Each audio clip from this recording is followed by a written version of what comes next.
तो इसमें हमारे हैं मात्र चेतन जीवात्मा। और चेतन जीवात्मा कौन है? हम आप, जो मैं कहने वाला, जो शरीर के अंदर वर्तमान में निवास किया हुआ है, अपना परिचय देते समय वह मैं शब्द का प्रयोग करके अपना परिचय देता है। वह मैं कहने वाला कौन है? वही जीव है, वही चेतन आत्मा है। और इस बात को यदि हम ठीक से जान लें तो मुक्त होने में कोई कठिनाई नहीं। हम जीव हैं, शरीर हमारा साधन है। शरीर से हमेशा अच्छा कर्म करें, शरीर से परोपकार का काम करें। शरीर हमारा साधन है, शरीर के माध्यम से ही हम सब कर्म कर रहे हैं। शरीर ही हमारे कर्मों का मूल साधन है।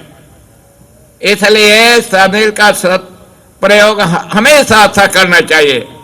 प्राणी मात्र के प्रति हमारे अंदर में प्रेम होना चाहिए, प्यार होना चाहिए, समता का भाव होना चाहिए।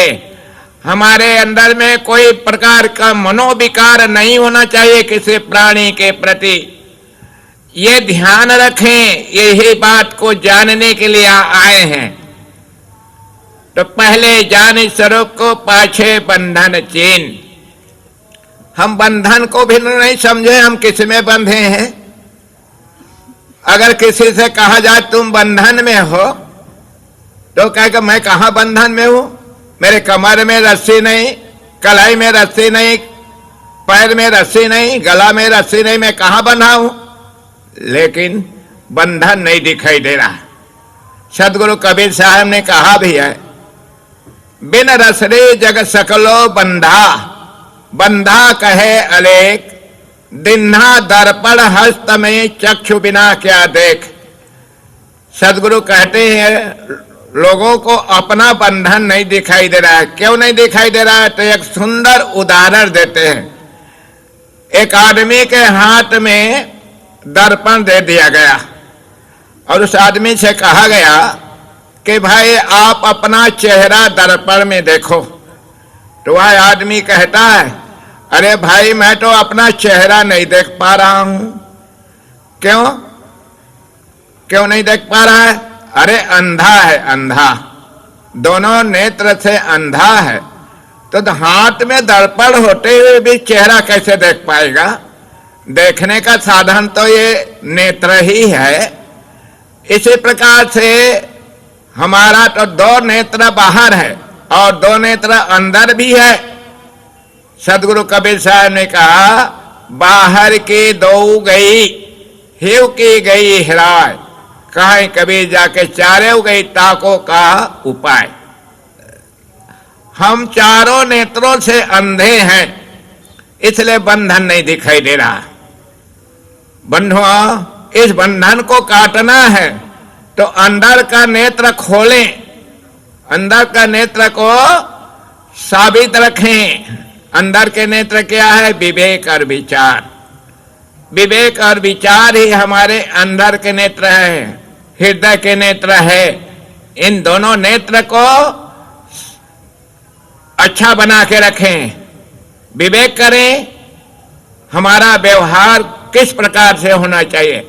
हमारा व्यवहार निज और दूसरों के लिए दुख का कारण न बने, अपने लिए भी कारण न बने दुख का, और दूसरों के लिए दुख का कारण न बने। हमारा व्यवहारिक जीवन के जितने कर्म हैं और परमार्थिक जीवन के कर्म, जो उसको विशेष रूप से जानना है।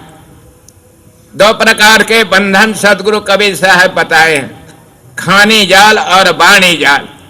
खानी जाल का समाधान तो हो रहा है चारों तरफ। बाणी जाल इतना ज्यादा प्रभावशील है समाज में कि बाणी जाल का समाधान नहीं हो पा रहा है। क्यों नहीं हो पा रहा है? इसलिए नहीं हो पा रहा है कि जो मूल शब्द है उन शब्द की व्याख्या परिभाषा नहीं जानते। जैसे राम और कबीर। कबीर पंथी और रामानंदी दोनों आपस में तनावग्रस्त रहते हैं। क्यों रहते हैं? इसलिए कबीर के कबीर शब्द है और राम शब्द है, इनको ठीक से नहीं जाने, इसलिए ये दोनों शब्द आज समाज के लिए लड़ने का कारण बना हुआ है। तो दोनों शब्द पर हमें विवेक करना है, परिभाषा सही जानना है। कबीर किसे कहते हैं और राम किसे कहते हैं? सदगुरु कबीर साहब ने बढ़िया ढंग से समझाने का प्रयास किए। काया वीर कबीर, काया माने शरीर, वीर माने चलाने वाले, शरीर को जो चला रहा है वही कबीर है। और हृदय बसे ते राम, हृदय में जो बसा हुआ है, कौन बसा है? हृदय तो फोटो में होता नहीं, चित्र में होता नहीं, जल पदार्थ में होता नहीं, पत्थर में होता नहीं। हृदय तो होता है प्राणी के शरीर में। तो शरीर के अंदर में रहने वाला कौन है? वह जीवात्मा है। जीवात्मा ये शरीर को चला रहा है और जीवात्मा ही शरीर में रमा है।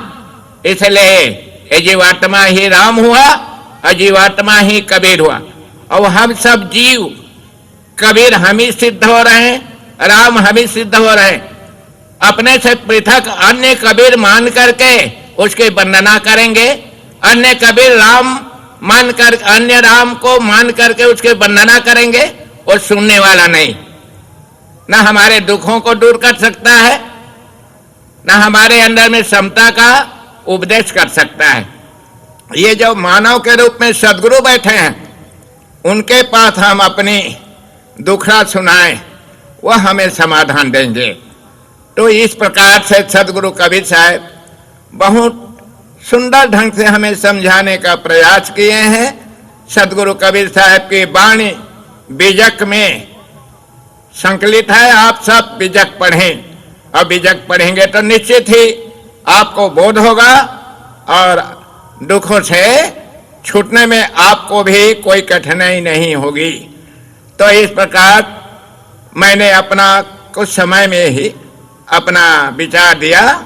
मैं अपनी वाणी को यहीं पर विराम लगाता हूँ। बोलिए सद्गुरुदेव की जय। संत